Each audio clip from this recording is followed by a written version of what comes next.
الحمد لله رب العالمين والعاقبة للمتقين والصلاة والسلام على سيد الأنبياء والمرسلين وعلى آله وأصحابه الطيبين الطاهرين أما بعد فأعوذ بالله من الشيطان الرجيم بسم الله الرحمن الرحيم وَلَا تَقُولُوا لِمَنْ يُقْتَلُ فِي سَبِيلِ اللَّهِ أَمْوَاتٌ بَلْ أَحْيَاءٌ وَلَكِنْ لَا تَشْعُرُونَ صدق اللہ العظیم۔ غوث اعظم بمن بے سر و سامان مدد قبلہ دین مدد کعبہ ایمان مدد بگرداب بلا افتاد کشتی ضعیفان شکستان رات پشتی بحق کے خواجہ عثمان ہارون مدد کن یا معین الدین چشتی مدد کن یا معین الدین چشتی مدد کن یا معین الدین چشتی۔ اسٹیج پر جلوہ افروز علماء ذوی الاحترام و حاضرین سنی اجتماع، پردہ نشین ماؤں اور بہنوں، السلام علیکم ورحمۃ اللہ وبرکاتہ۔ پر یا الصلاۃ والسلام علیک یا رسول اللہ، الصلاۃ والسلام علیک یا نبی اللہ، الصلاۃ والسلام علیک یا حبیب اللہ، الصلاۃ والسلام علیک یا نور اللہ، صلی اللہ تعالی علیہ وسلم۔ ہند کو ناز ہے جس پر وہ نشانی ہم ہے، ہند کو ناز ہے جس پر وہ نشانی ہم ہے، تاج اور لال قلعہ کے بانی ہم ہیں۔ پیارے آقا صلی اللہ تعالی علیہ وسلم کے پیارے دیوانوں،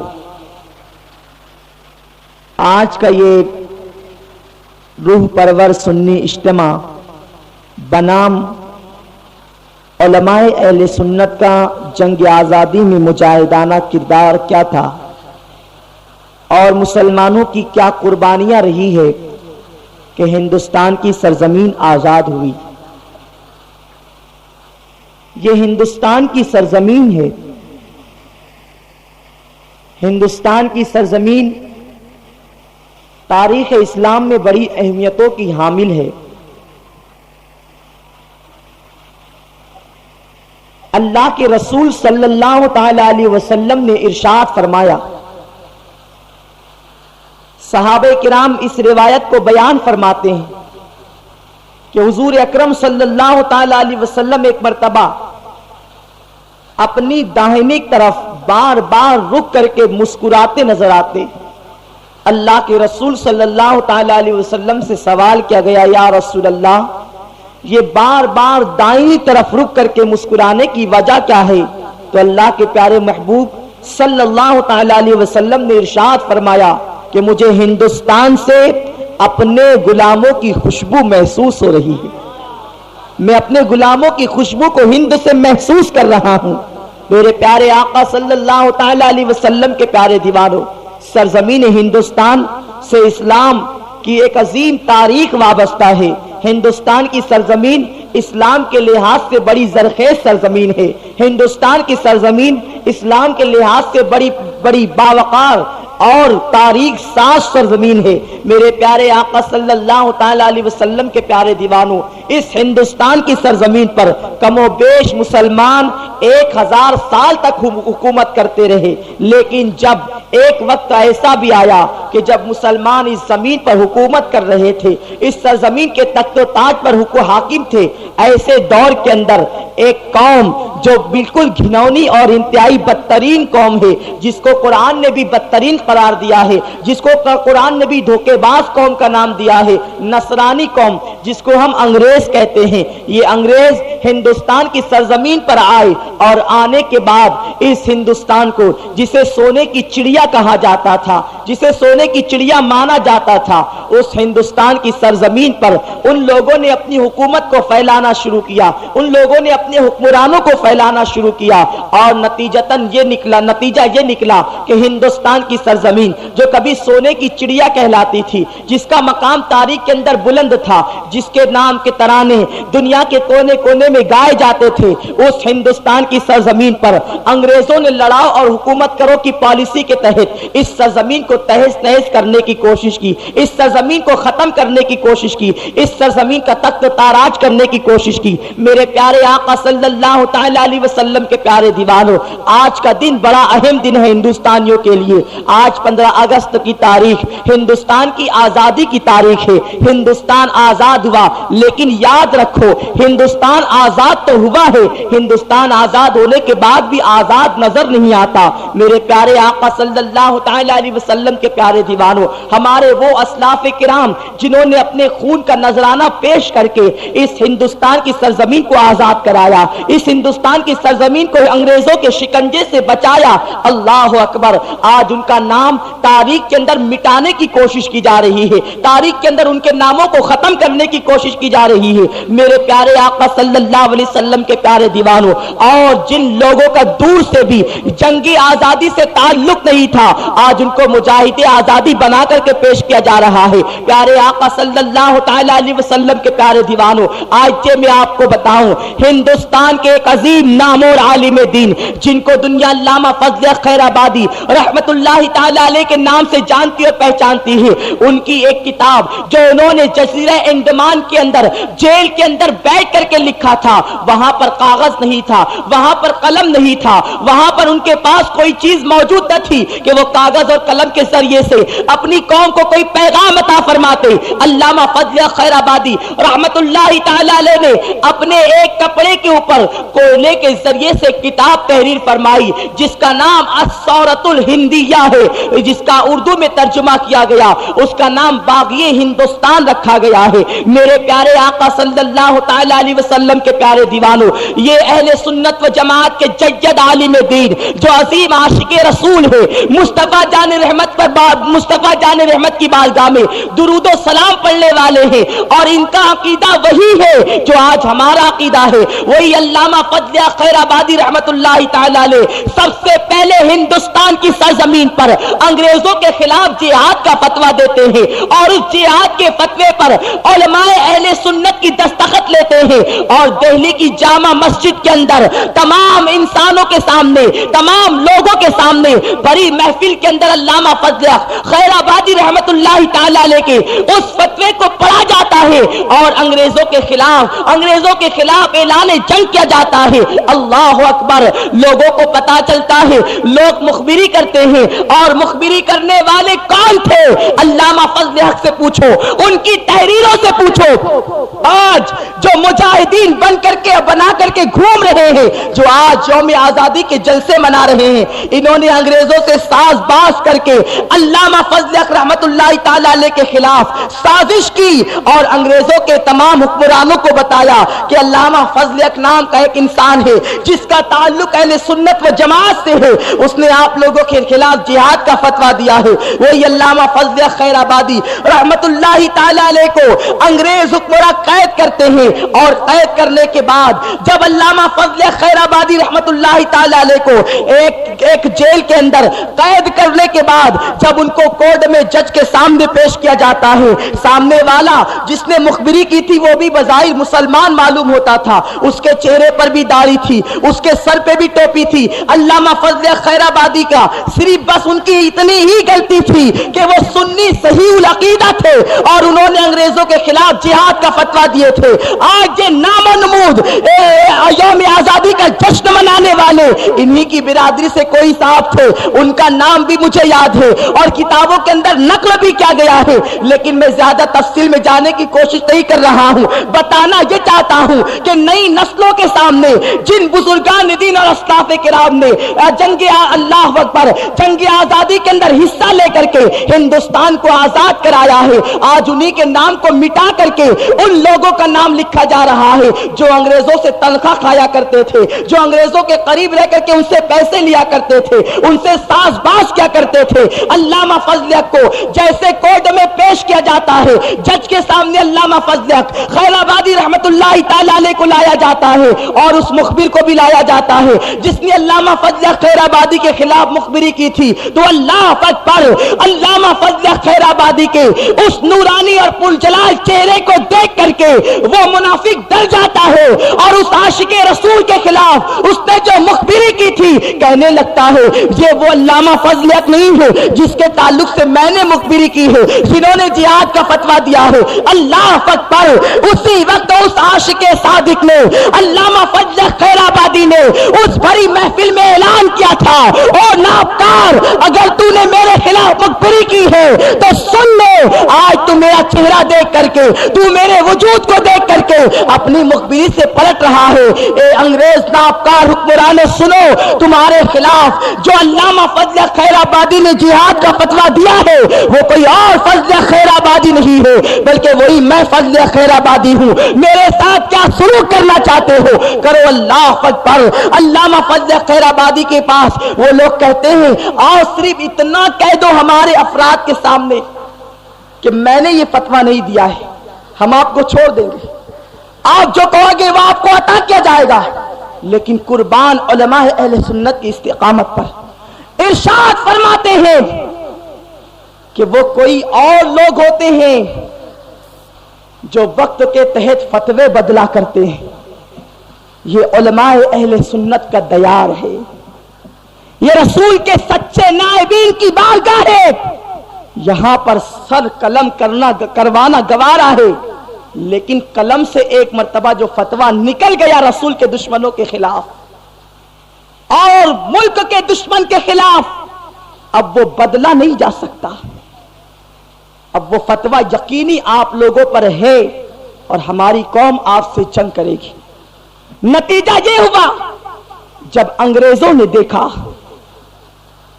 کہ قوم علماء کی بات تو رد نہیں کر رہی ہے, قوم علماء کی بات مان رہی ہے, تو انگریزوں نے مسلمان قوم کو دو کیٹیگری میں تقسیم کر دیا. ایک قوم وہ جس کو ملا کہا جاتا, مولوی, اور دوسری قوم وہ جس کو مسٹر کہا جاتا, ماڈرن طبقہ. جو کرتا پیجامہ پہنے وہ مولوی کیٹیگری کا انسان, جو سر پہ ٹوپی رکھے وہ مولوی آدمی, اور جو انک کر کے گھومے, جو داڑھی منڈا کر گھومے, اس کو مسٹر کا نام دیا گیا. نتیجہ یہ ہوا کہ جب ذہنوں کے اندر ایسا افتراق پیدا کر دیا گیا, ایسا اختلاف پیدا کر دیا گیا, تو قوم جو علماء کی عقیدت کے اندر زندگی کے لمحات گزار رہی تھی وہ قوم علماء سے دور ہوتی چلی گئی. اور یہاں تک کہ جو فکر ہماری قوم کو انگریز دے گئے تھے آج تک ہمارے قوم کے ذہن و دماغ سے وہ فکر نہ نکل سکی. آج آپ دیکھیں جو لوگ کرتا پیجامہ پہنتے ہیں, جو لوگ اپنے سروں پر ٹوپی سجاتے ہیں, لوگ ان کے قریب آنے کی کوشش نہیں کرتے. ارے اس کے پاس کیا جانا, یہ تو 1400 سال پرانی سوچ رکھتا ہے, یہ تو 1400 سال پرانی بات کرے گا. لیکن اے سرکار صلی اللہ علیہ وسلم کے دیوانوں, یاد رکھو ہم مسلمان اللہ کے محبوب کے چاہنے والے, رسول اعظم صلی اللہ تعالی علیہ وسلم کی عظمتوں پر جان قربان کرنے والے ہم ایک ہیں. ہمارے اندر کوئی فرق نہیں ہے. جو قوم جو قانون علماء کے لیے اللہ تعالیٰ نے نازل فرمایا ہے وہی قانون اللہ نے ہمارے لیے بھی نازل کیا ہے. جو حدیث اللہ کے رسول نے علماء کے لیے بیان فرمائی ہے وہی اسی پر عمل کرنا ہمارا بھی فریضہ ہے. یاد رکھو کبھی یہ نہ کہنا کہ علماء یہ کام کریں یا مولوی حضرات یہ کام کریں یا فلاں یہ کام کریں اور ہم یہ کام کرتے ہیں.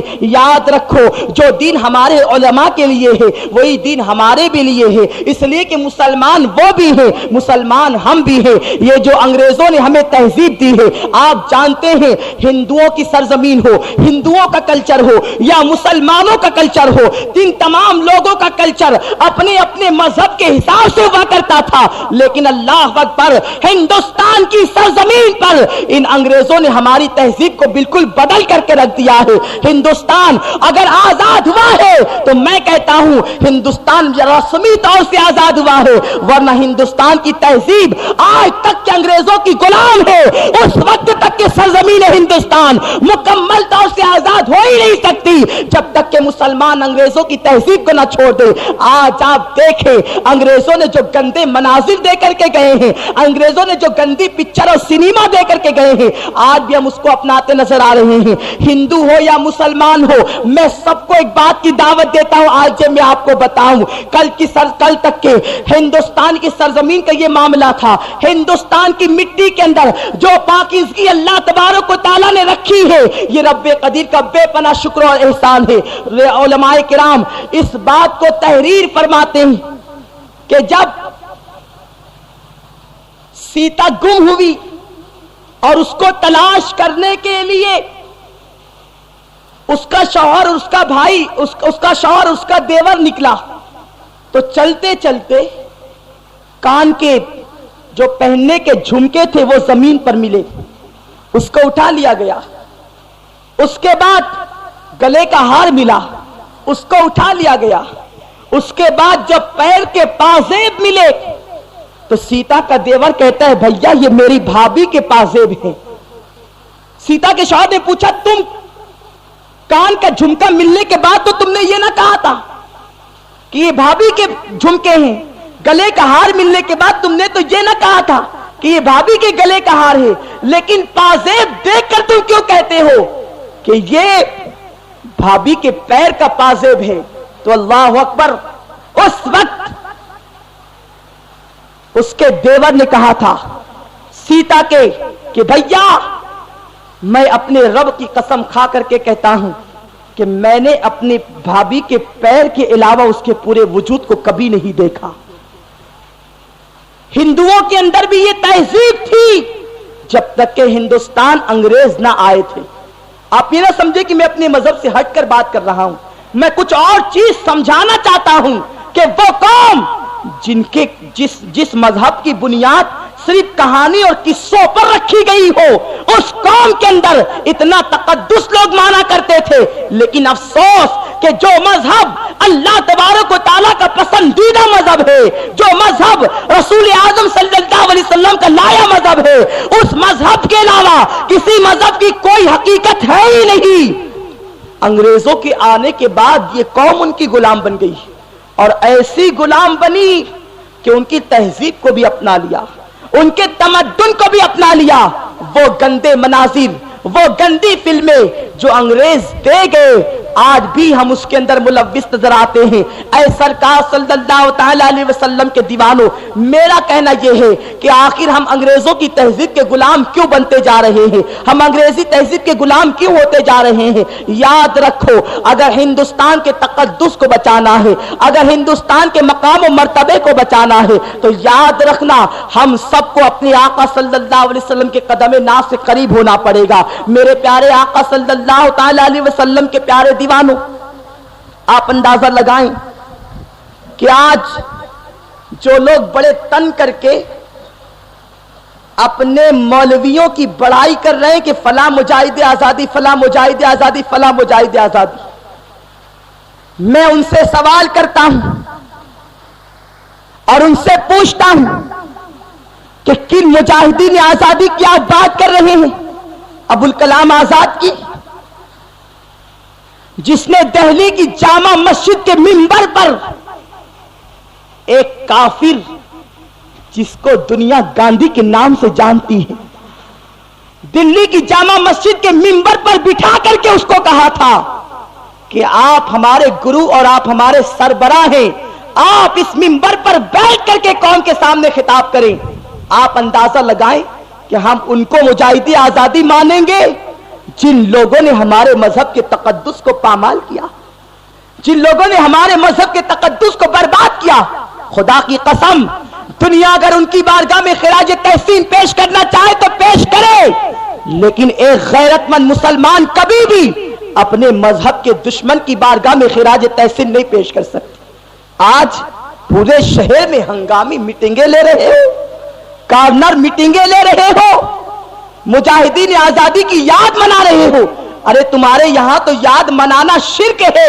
اگر ہندوستان کی مجاہدین کی اور شہداء کی یاد منانا تم منا کر کے بتا رہے ہو، اگر تمہارے نزدیک جو قوم کو آزاد کرائے اس کی یاد منانے کو تم باعث فخر سمجھ رہے ہو، تو اللہ اکبر، وہ حسین اعظم جس نے ہندوستان ہی نہیں بلکہ پوری کائنات کی انسانیت کو آزاد کرایا ہے، اگر اس شہید اعظم کی محرم کے ماہ میں اگر یاد منائی جاتی ہے تو تمہارے قلم کیوں چلتے ہیں کہ حسین کی یاد منانا شرک ہے؟ وہ تو مر کر کے مٹی میں مل گئے۔ مجاہدین کے لیے تم قرآن کی وَلَا تَقُولُوا لِمَنْ يُقْتَلُ آیت پڑھتے ہو اور حسین کے لیے اسی کو شرک قرار دیتے ہو، حسین کے لیے اسی کو شرک کہتے ہو۔ یاد رکھو، اگر ہندوستان کی سرزمین آزاد کرانے والوں کی یاد منانا جائز ہو تو خدا کی قسم انسانیت کو آزاد کرانے والے حسین کی یاد منانا بدرجہ عتم جائز ہوگا، بشرط اتنا ہے کہ ہندوستان کی یاد میں، مجاہدین ہندوستان کی یاد میں اگر جلسے کرو گے تو حکومت وقت خوش ہوگی، اور حسین کی یاد میں جلسے کرو گے تو اللہ کا محبوب خوش ہوگا، اللہ تبارک و تعالی خوش ہوگا۔ اب آپ اندازہ لگائے، یہی پر آپ اچھی طریقے سے فرق کر سکتے ہیں، امتیاز کر سکتے ہیں کہ کس انداز سے آپ حضرات کے سامنے تاریخ کو گول کر کے اسلام کے چہرے کو بگاڑ کر کے پیش کیا جا رہا ہے۔ یاد رکھنا، ڈاکٹر اقبال جیسا وطن کی محبت رکھنے والا، جب اس سے پوچھا گیا ڈاکٹر اقبال تمہارا تعلق کس سرزمین سے ہے، تو ڈاکٹر اقبال نے ببانگ دوہل کہا تھا کہ میرا وطن اسلام ہے، میں مصطفی ہوں، میں مصطفی ہوں، میں مصطفی ہوں۔ سب سے پہلے ہمارا وطن اسلام ہے، اور اسلام نے یہ دعوت دی الحب الوطن من الایمان، کہ وطن سے محبت ایمان کی علامت ہے۔ الحمدللہ ہم اپنے نبی کے بھی وفادار ہیں، ہم اپنے حسین کے بھی وفادار ہیں، اور ہم اپنے وطن کے بھی وفادار ہیں۔ الحمدللہ تعالی ہم سنیوں کو یہ شرف حاصل ہے کہ وفاداری کا جذبہ اللہ نے ہمیں عطا فرمایا ہے۔ اور ان لوگوں سے وطن کی محبت کا کیا تعلق جو کبھی ادھر پلٹے کبھی ادھر پلٹے، جدھر پلڑا بھاری دیکھا ادھر پلٹ گئے، اور آج وطن کی یاد بناتے ہو۔ آؤ تاریخ کا جائزہ لیں، 1856 کی تاریخ مسلمانوں کے لیے بڑی سنگین تاریخ ہے۔ مسلمان اس کو غدر اور دھوکے کا نام دیتا ہے۔ سرکار صلی اللہ تعالی علیہ وسلم کے دیوانوں، آپ اکثر مجھ سے اصلاحی تقریر سننے کے عادی ہیں، لیکن آج میں آپ حضرات کے سامنے تاریخ کے وہ گوشے پیش کروں گا، اس لیے کہ آج مجھے موضوع ہی دیا گیا ہے علماء اہل سنت کا جنگ آزادی مجاہدانہ کردار۔ جن حضرات کو برا لگ رہا ہو وہ بھی بیٹھ کے تاریخ کے ناقابل تردید حوالوں کو سنیں، اور اپنی آنکھوں سے تعصب کی اینک کو اتار کر کے بیٹھیں، اپنے کانوں سے تعصب کے پردوں کو ہٹا کر کے بیٹھیں۔ اور اب میں تاریخ کا جائزہ آپ کے سامنے پیش کرتا ہوں۔ اگر میری بات آپ کے دل میں اتر گئی، خدا کی قسم ملک کی وفاداری بھی تمہیں مل جائے گی اور نبی کی وفاداری بھی تمہیں مل جائے گی۔ غدار مصطفیٰ کون ہے یہ بھی پتا چلے گا، اور وطن کا غدار کون ہے یہ بھی پتا چلے گا۔ اے سرکار صلی اللہ تعالی علیہ وسلم کے دیوانوں، 1856 کی تاریخ مسلمانوں کے لیے غدر کی تاریخ، مسلمانوں کے لیے دھوکے کی تاریخ۔ اس زمانے کے اندر جب علامہ فضل خیر آبادی، علامہ عنایت اللہ کاکوری، علامہ کافی رحمت اللہ علیہ، جن کے اشعار یہ ہیں، نہ کوئی گل باقی رہے گا، نہ چمن رہ جائے گا، بس رسول اللہ کا دین حسن رہ جائے گا۔ اطلس و کم خواب کے پوشاک پر نازا نہ ہو، اس تنے بے جان پر خاکی کفن رہ جائے گا۔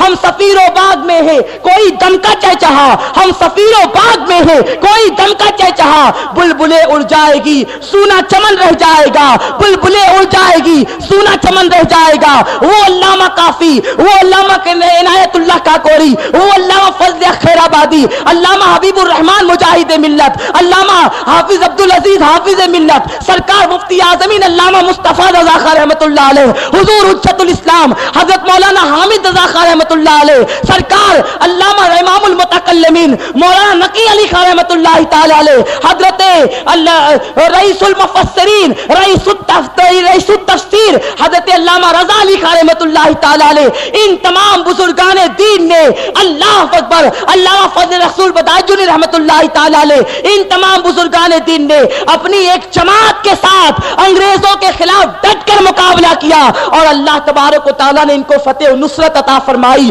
پیارے آقا صلی اللہ علیہ وسلم کے پیارے دیوانوں، جب مسلمانوں کا قافلہ علماء کرام کے پیچھے پیچھے چل رہا تھا، مسلمان علماء کو عزت کی نگاہ سے دیکھتے تھے، مسلمان علماء کو وقار کی نگاہ سے دیکھتے تھے، جیسے آج بھی سمجھا جاتا ہے۔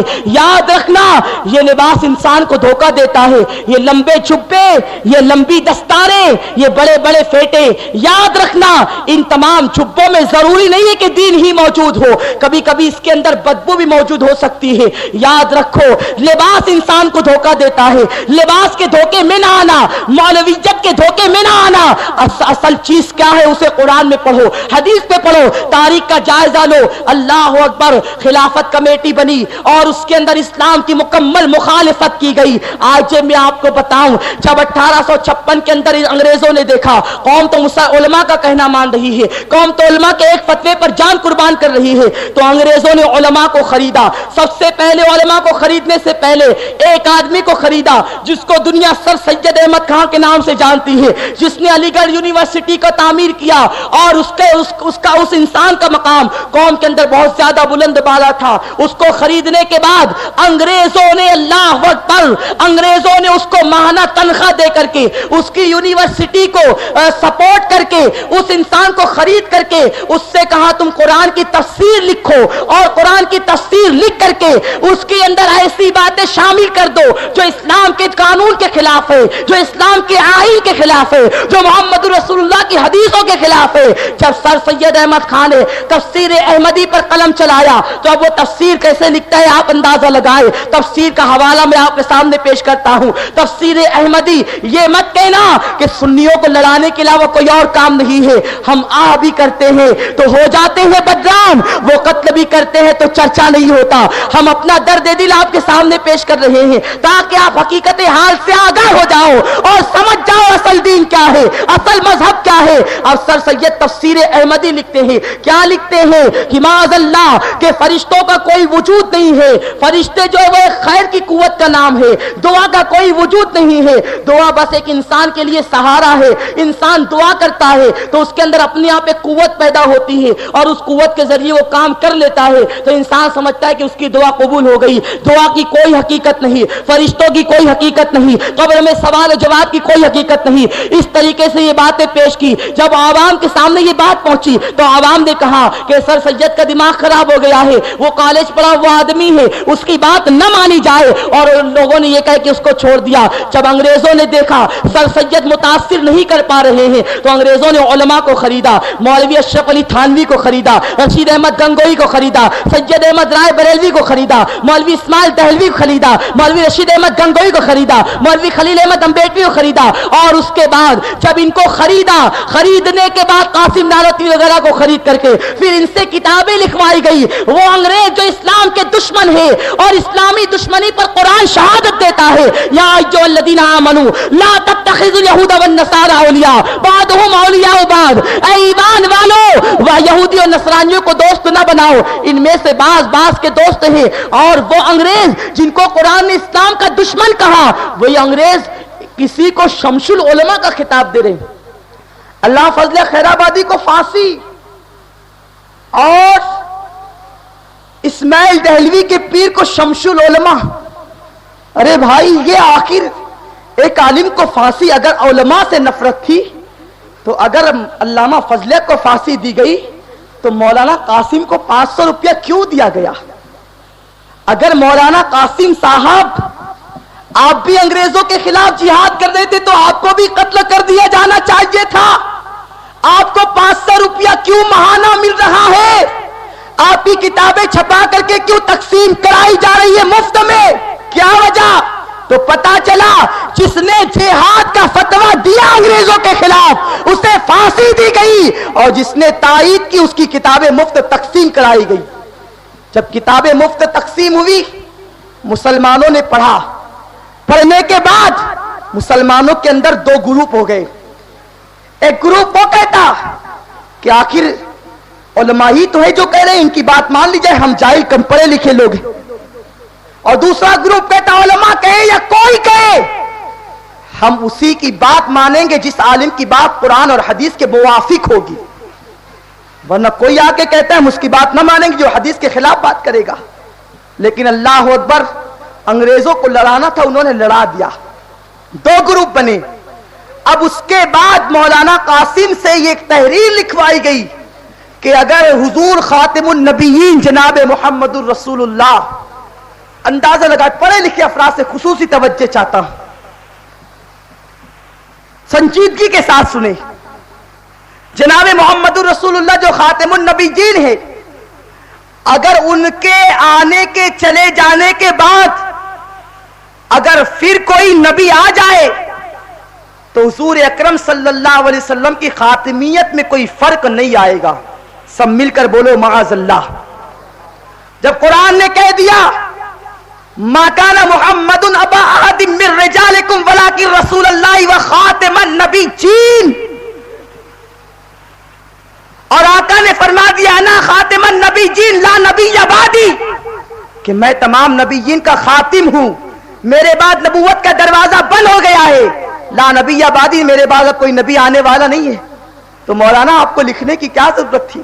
مولانا تو چلے گئے قاسم صاحب، لیکن اب قاسمی صاحب سے پوچھنا ہے کہ قاسمی صاحب، قاسم صاحب تو جا چکے، اب آپ ہی ان کو مجاہد آزاری بتا رہے ہیں، تو ذرا بتائے تو صحیح کہ آخر انہوں نے خاتم النبیین کے چلے جانے کے بعد دوسرے نبی کے آنے کا دروازہ کیسے کھولا؟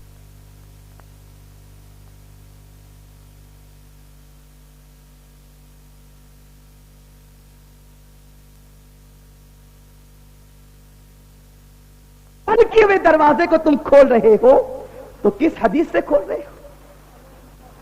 اس عبارت کو لکھوا کر کے ماحول بنایا گیا اور پھر پنجاب کی سرزمین سے غلام احمد قادیانی کو کھڑا کیا گیا.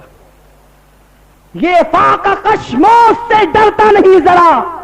اس زمانے میں اقبال تڑپ رہے تھے، اس زمانے میں اقبال بے قرار ہو رہے تھے، لیکن اقبال بھی کیا کرتے، ان کے ہاتھ میں قلم تھا، وہ قلم سے اشعار تحریر کر رہے تھے.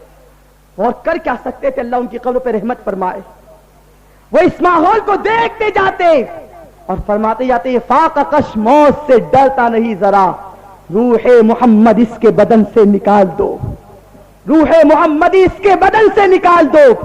پھر مرزا غلام احمد قادیانی میدان میں آئے. ان مولویوں نے جب ماحول قائم کیا تو پھر وہ آ کر کے دعویٰ کرتے ہیں. اب ان کا دعویٰ سنیے، یہ سب انگریزوں کی پیداوار. کیا دعویٰ کیا؟ انگریزی حکومت ہمارے سروں پر اللہ کا سایہ ہے. کیا ہے؟ اللہ کا سایہ. ان سے جہاد کرنا اللہ تبارک و تعالیٰ کے عذاب کو دعوت دینا.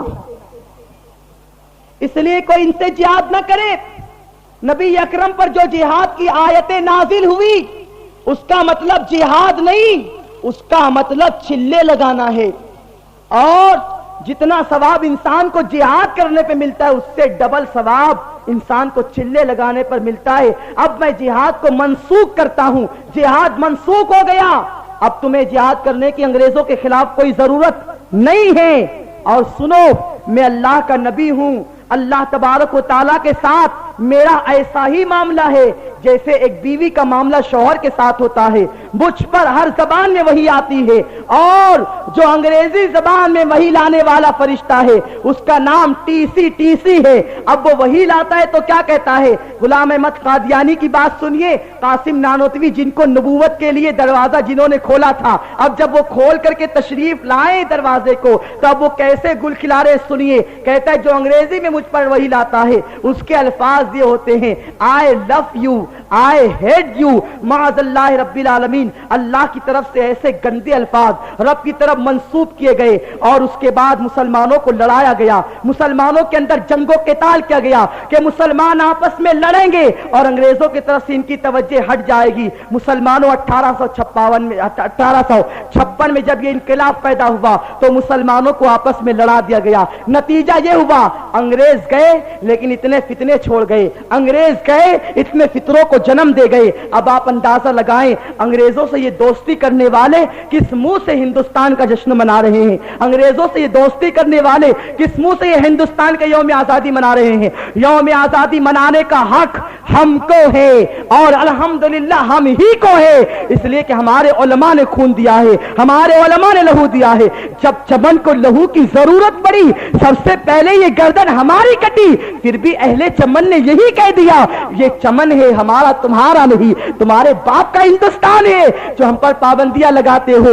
ہم بولیں گے اور اتنا بولیں گے کہ انشاءاللہ تبارک و تعالی جھوٹ کو جو سچ بنا کر پیش کیا جا رہا ہے ہم اس جھوٹ کا پردہ فاش کریں گے، چاہے اس کے لیے ہمیں کتنی تکلیفیں اٹھانا پڑے۔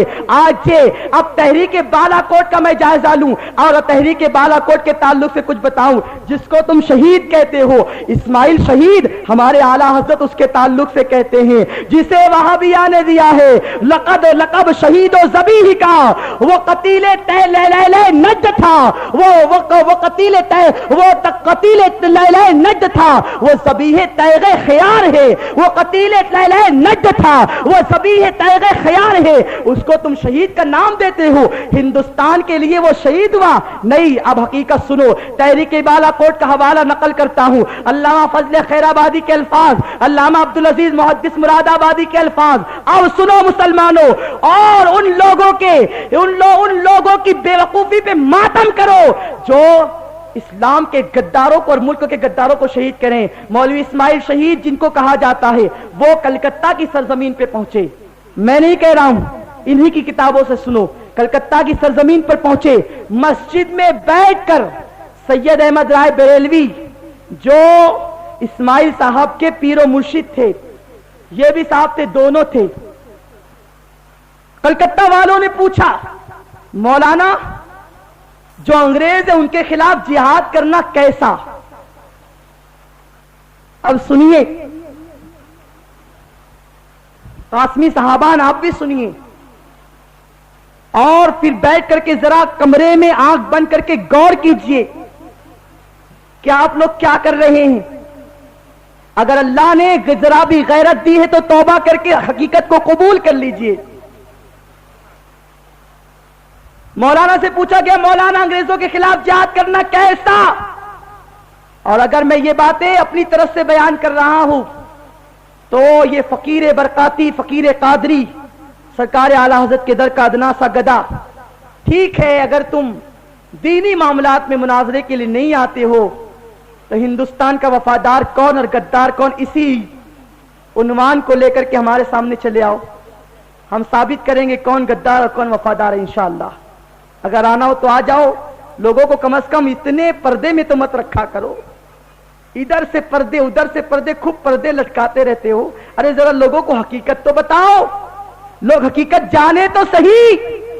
علماء اہل سنت کا جنگ آزادی میں کردار میرے احباب نے دے کر مجھ پر بہت بڑا احسان کیا کہ آج حقیقت اور جھوٹ کا پردہ فاش کرنے کے لیے لوگوں نے مجھے موضوع دے دیا، ورنہ اکثر لوگ تو کہتے ہیں آپ نماز پر بولیے، آپ زنا کی نحوست پہ بولیے، آپ رزق کے حلال پہ بولیے، تو ہم لوگ اسی پر بولتے ہیں اور انشاءاللہ بولتے رہیں گے، لیکن کبھی حقیقت کو بھی تو لوگوں کے سامنے پیش کرنے دو، کبھی حقیقت بھی تو لوگوں کے سامنے پیش ہو۔ مولانا اسماعیل دہلوی کہتے ہیں انگریزوں سے جہاد کرنے کی کیا ضرورت، ان سے جہاد کرنا گناہ ہے، حرام ہے، حرام، ان سے جہاد کرو گے تو اللہ کا عذاب آ جائے گا۔ بیچارے بھولے بالے کلکتہ کے مسلمان سوچے یا اللہ، مولانا صاحب کو آخر انگریزی حکومت سے اتنی محبت کیسے ہو گئی کہ ان سے جنگ کرنے پر اللہ کا عذاب آئے گا؟ تو اب کیا ہوا؟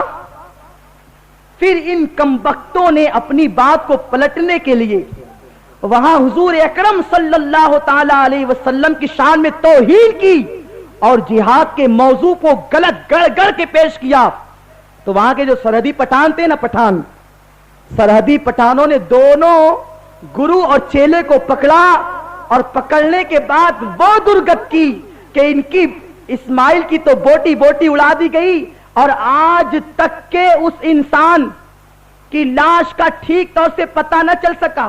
کچھ حصے ملے بھی تو نماز جنازہ پڑھ کے دفن کر دیا گیا، اور ان کا نام رکھ دیا گیا اسماعیل شہید رحمت اللہ علیہ۔ اور جو رائے بریلوی صاحب تھے، ان کی تو وہ درگت کی گرو جی کی کہ آج تک لاش نہ ملی۔ اگر ملی ہے تو ذرا بتا دے۔ سرحدی پٹھان جو سنی مسلمان تھے، اپنے نبی کی شان میں ذرہ برابر توہین برداشت نہ کر سکے، ان کی غیرت ایمانی، جن کے اندر غیرت حمزہ کا تیور تھا، جن کے اندر تیور صداقت تھا صدیق اکبر کی طرح، اللہ اکبر، ان سرحدی پٹھانوں نے سید احمد رائے بریلوی کی لاش کو بھی اس انداز سے تکے تکے اڑا دیے کہ آج تک کہ یہ نجدی ان کی لاش کا پتہ نہ کر سکے۔ کیا کہتے پتہ ہے؟ حقائق تحریک بالا کوٹ میں مصنف تحریر فرماتے ہیں کہ کہتے ہیں کہ حضرت کو آسمان پر اٹھا لیا گیا۔ کس کو؟ ہاں، غوث پاک کے تعلق سے یہ کہیں تو کتنا برا لگتا ہے، بدعت۔ اور آپ کی حضرت کو آسمان پر اٹھایا گیا تو یہ حقیقت ہے۔ کس پردے کی طرف جا رہے ہیں آپ؟ یہ لباس، یہ ٹوپی، یہ جھبے، یہ امامے، سعودی اور حجاز کی سرزمین پر حکومت، یاد رکھو کسی کی حقانیت کی دلیل یہ نہیں ہے کہ اونچے سے اونچا لباس ہو، اچھی خاصی خانقاہ چوفلیہ والی ٹوپی ہو، اور یا پھر ایک عجیب انداز ہو رہنے سہنے کا۔ اسلام نے جو حقانیت کا درس دیا ہے وہ صرف قرآن اور حدیث کا انداز ہے، یاد رکھو۔ انگریزوں کے، اور ہم پھر ان سے کیا گلہ کرے، کیا گلہ کرے کہ تم ہندوستان کے وفادار نہیں ہو؟ ارے ہم تو کہتے جو نبی کا وفادار نہیں وہ کس کا وفادار ہو سکتا ہے؟ کس کا وفادار ہو سکتا ہے؟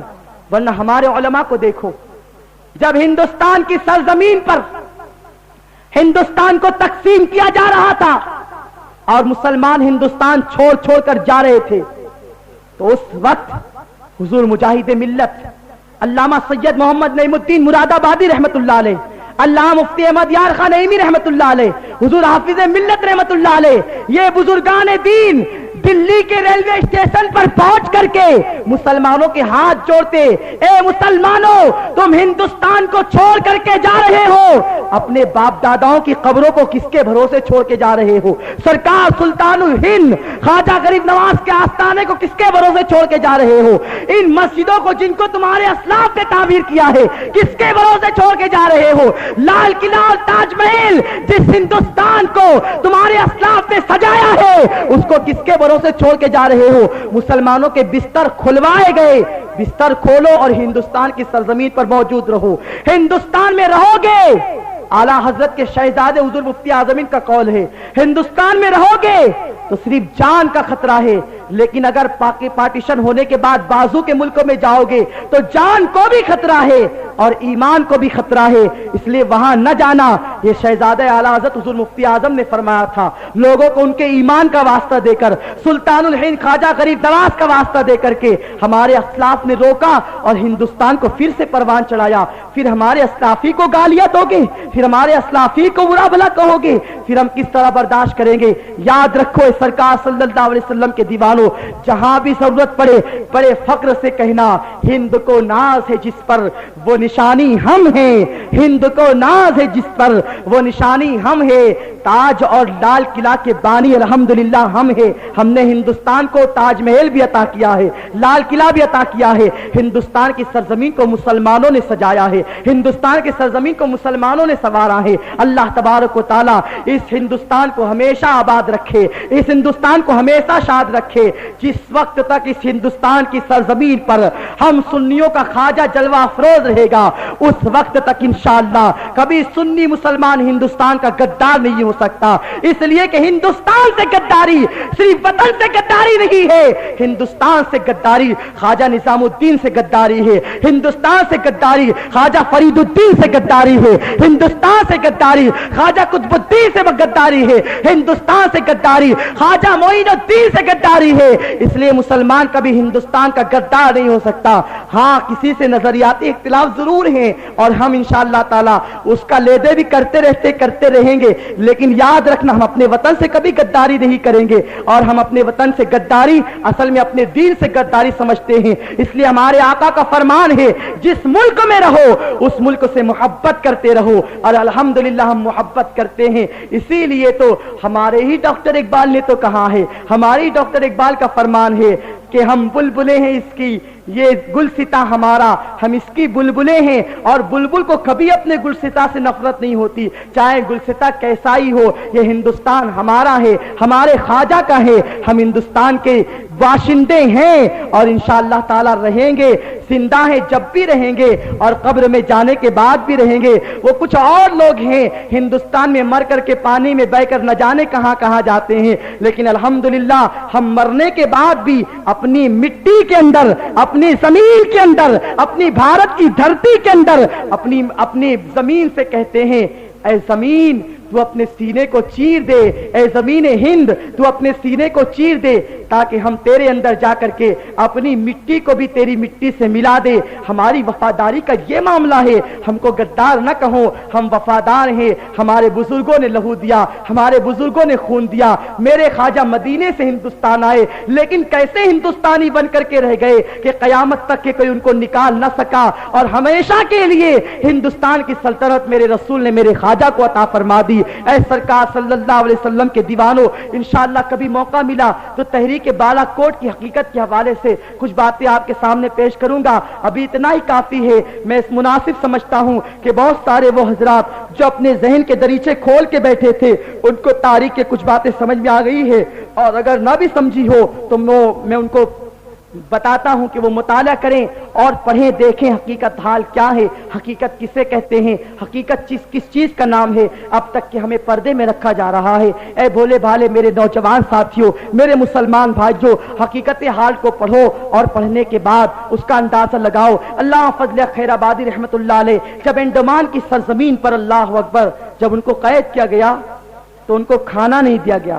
اب سنیے استقامت دیکھیے، اللہ فضل خیر آبادی کو ایک بیل گاڑی کے چکے سے باندھا گیا، اور باندھ کر کے جب وہ چکا چلایا جاتا تو اللہ فضل خیر آبادی کی ہڈیوں کی آواز آنے لگتی، لیکن قربان اللہ فضل کی آواز کیا نکلتی تھی؟ انہوں نے کوئلے سے کپڑے پہ تحریر کیا، اغثنا یا رسول اللہ، اغثنا یا رسول اللہ، اغثنا یا رسول اللہ۔ فضل خیر آبادی جنہوں نے جان کا نذرانہ پیش کیا، آپ یا رسول اللہ کی صدا کیوں بلند کر رہے ہیں؟ اللہ اکبر، اس لیے کہ جانتے ہیں کہ رسول کے علاوہ یہاں مدد کے لیے کون آ سکتا ہے؟ بے شک اللہ مدد کرنے والا ہے، لیکن اللہ نے اپنے محبوب کو بھی مدد کرنے کی طاقت عطا کی ہے، اس لیے رسول کی بارگاہ میں استغاثہ پیش کریں، اغثنا یا رسول اللہ۔ پھر جب علامہ فضل خیر آبادی رحمت اللہ علیہ کے صاحبزادے علامہ فضل خیر آبادی رحمت اللہ تعالی علیہ کے صاحبزادے جب علامہ صاحب سے ملاقات کرنے کے لیے جانے کی کوشش کرتے ہیں، ایک رات وہ اپنے گھر میں سوئے تھے، کیا دیکھا کہ اللہ کے رسول خواب میں تشریف لائے، اور اللہ کے رسول فرماتے ہیں کہ کیا تم اپنے باپ سے ملاقات کے لیے نہیں جاتے؟ رسول کا فرمان سنا، فوراً تیاری کی انڈمان جانے کی، جزیرہ انڈمان جہاں علامہ فضل خیر آبادی رحمت اللہ علیہ کو قید کیا گیا تھا۔ جب وہاں گئے، انڈمان کی سرزمین پر پہنچے تو کیا دیکھا کہ کچھ سوگوار لوگ غمگین انداز میں ہندوستانی کسی انسان کا جنازہ اٹھا رہے ہیں۔ جب وہ جنازہ انڈمان کی سرزمین پر بسنے والے لوگ اپنے کاندھوں پہ اٹھا رہے تھے تو شہزادہ فضل حق ہندوستان کی سرزمین پر انڈمان کے اندر قدم رکھ رہا تھا، اور لوگوں کو روتے ہوئے بلکتے ہوئے دیکھ کر لوگوں سے سوال کرتا ہے، اے لوگوں اس اتنے احترام سے یہ کس کا جنازہ اٹھایا جا رہا ہے انڈمان کی سرزمین پر؟ تو لوگوں نے کہا تھا تم نہیں جانتے اس عاشق رسول کا جنازہ ہم اٹھا رہے ہیں جس کو دنیا علامہ فضل خیر آبادی کے نام سے جانتی۔ جب ان کے صاحبزادے نے سنا دل بے قرار ہو گیا، آنکھوں سے آنسو چھلک پڑے اور روتے ہوئے کہتے ہیں کہ جس فضلیت کا جنازہ آپ اٹھا رہے ہو وہی تو میرے پدر بزرگوار۔ لوگوں نے کہا کیا آپ ان کے بیٹے ہو؟ لوگ ان کو دیکھ کر کے بے پناہ آنسو بہاتے ہیں۔ ان کے وصال کے بعد کسی نے خواب میں دیکھا علامہ فضل خیر آبادی رحمت اللہ تعالی علیہ کو، کہ علامہ فضل خیر آبادی رحمت اللہ تعالی علیہ اللہ کے رسول صلی اللہ علیہ وسلم کی بارگاہ کرم میں حاضر ہے۔ کسی نے پوچھا اے فضل حق کیا ہوا، اللہ نے آپ کے ساتھ کیا معاملہ کیا؟ فضل خیر آبادی جواب دیتے ہیں اے سوال کرنے والے سن، میں نے نصرانیوں کے خلاف، انگریزوں کے خلاف جہاد کا فتویٰ دیا اور اسی کے جرم میں مجھے قتل کر دیا گیا۔ ادھر میری روح قفس انصوری سے پرواز کی اور میں نے اپنے رب کے جلووں کو اپنی ماتھے کی آنکھوں سے دیکھ لیا۔ یہ ہمارے اسلاف کا جذبہ، یہ ہمارے اسلاف کا کردار، کون بتائے گا اس کو؟ انصاف سے کام لو۔ شہید اشفاق اللہ رحمت اللہ تعالی علیہ، انہوں نے کیا کم قربانی دی؟ ان کا انداز کیا تھا؟ اللہ اکبر۔ جب انتقال کا وقت قریب آیا تو فرماتے ہیں میں کچھ تحریر لکھنا چاہتا ہوں۔ جب حضرت اشفاق اللہ رحمت اللہ تعالی علیہ کو پھانسی دینے کا وقت قریب آیا تو مجھے کچھ تحریر کرنا ہے۔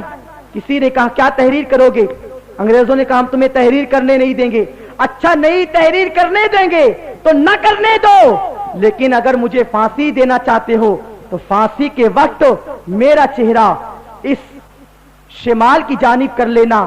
انگریزوں نے پوچھا آخر چہرہ شمال کی جانب کرانے کی وجہ کیا؟ اشفاق اللہ خان رحمت اللہ علیہ فرماتے ہیں شمال کی جانب چہرہ اس لیے کروا رہا ہوں کہ شمال کی طرف ہمارا مرکز عقیدت مدینہ ہے۔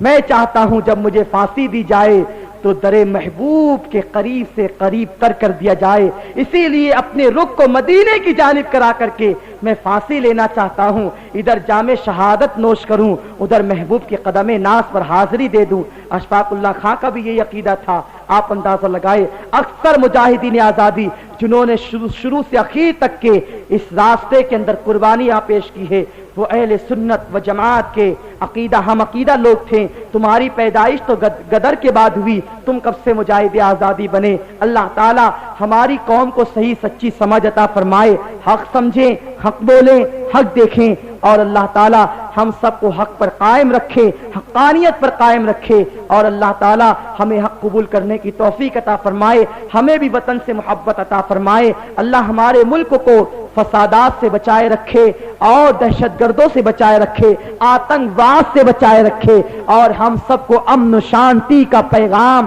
دینے والا بنائے رکھے۔ اللہ پھر سے اس ہندوستان کو سونے کی چڑیا بنا دے، اللہ پھر کوئی محمود غزنوی عطا کر دے، پھر کوئی خواجہ کا غلام عطا کر دے کہ اس ہندوستان کی بکھری ہوئی زلفوں کو وہ واپس سے سدھار دے، اور اللہ تعالی ہندوستان کی سرزمین کو واپس مشرقی تہذیب، تمدن، نبوی سنت پر عمل کی توفیق عطا فرمائے۔ اللہ تعالی ہندوستان کو، خواجہ کے ہندوستان کو ہمیشہ شاد و آباد رکھے، دن دونی رات چوگنی ترقی عطا فرمائے۔ وما علینا الا البلاغ المبین۔ ہندوستان